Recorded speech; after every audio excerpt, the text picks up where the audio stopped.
Welcome back to another technical deep dive here in the debug zone.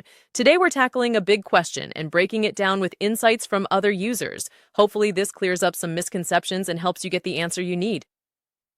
So buckle up, stay a little curious, and let's jump right in.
And that's a wrap.